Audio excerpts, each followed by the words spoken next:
This is the pride of China, its high-speed train network. And to get a sense of just how these fast trains move and whether or not it makes sense for India to be investing in purchasing these trains from China, we're traveling this morning from Beijing to Xian. This is a journey that earlier used to take more than a full day. Now it takes only 5 hours.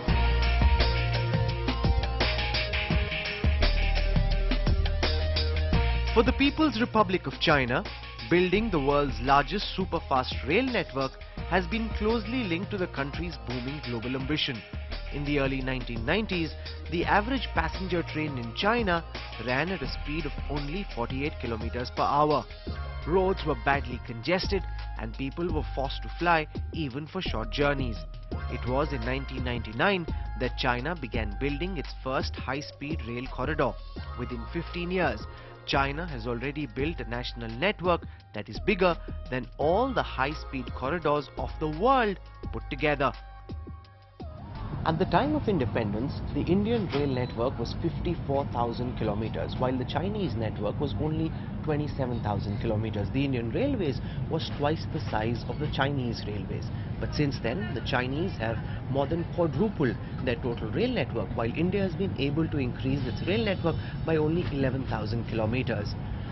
Way back in the late 19th century, the Indian Railways was laying rail tracks in different parts of Africa and even looking at the possibility of building a rail line to China via Burma. The scales have completely turned since, and now the Indian Railways has a lot of catching up to do. When Prime Minister Modi announced his quest for a high-speed rail corridor linking India's biggest cities, questions were asked about whether it's worth spending the kind of money that is required to fund this expensive dream. Even in China, a hot debate raged over whether or not it is worth spending huge sums of money on a project that could not be afforded by a majority of the people in the country. According to conservative estimates, the total cost of funding China's high-speed rail corridor has been upwards of a whopping $300 billion in the past decade and a half.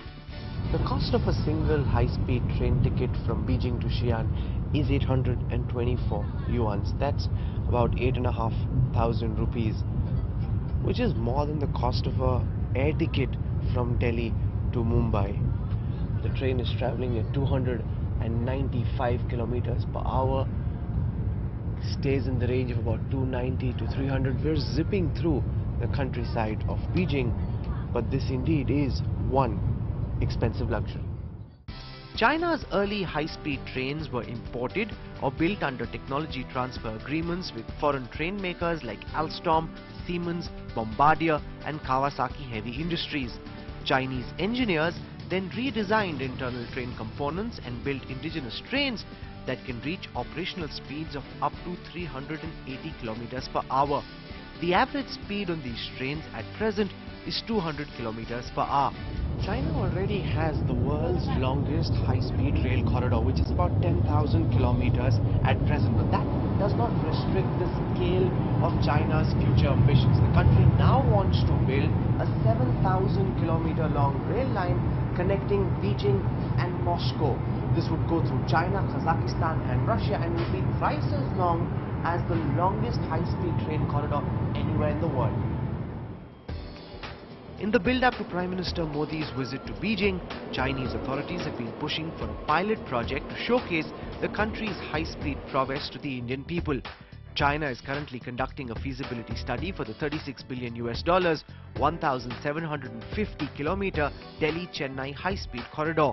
China also wants to speed up implementation of a shorter high-speed rail corridor from Chennai to Bengaluru and from Delhi to Agra, even while the feasibility study is going on. The announcement by Prime Minister Modi that India too will be developing its own high-speed rail corridor has led to immense competition between Chinese and Japanese companies. A recent World Bank study says that the per kilometer cost of the Chinese high-speed rail network is about 1/3 cheaper than its Japanese, American and European counterparts. Every kilometer of the high-speed rail network in China costs about $20 million.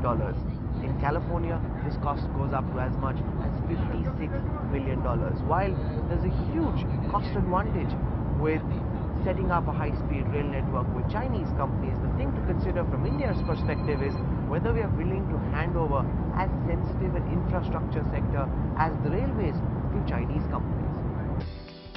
Railway Minister Suresh Prabhu has announced that the government is seeking $137 billion of US investments in the Indian railways over the next 5 years. Japan and France are the other countries bidding for a share of modernizing India's railway system, which is the 4th largest in the world. Ahead of Modi's visit, the Chinese ambassador to India announced that deals worth $10 billion are expected to be signed this week. A major part of this investment is likely to be in upgrading the Indian railways. 20 years ago, platforms across China were just as dirty and overcrowded as platforms in India today. These high-speed rail networks, people say, have made China a smaller country and brought people closer together. What the Chinese have shown is immense willpower and ambition to change the face of their railways. In India, what we've seen so far is talk. Let's see if some of that talk begins to translate into action. This has been one pleasurable journey from Beijing to Xian, and now we're set to track Prime Minister Modi. With camera person Kirpal Singh, this is Rahul Kanwal at the Xian railway station reporting for Headlines Today.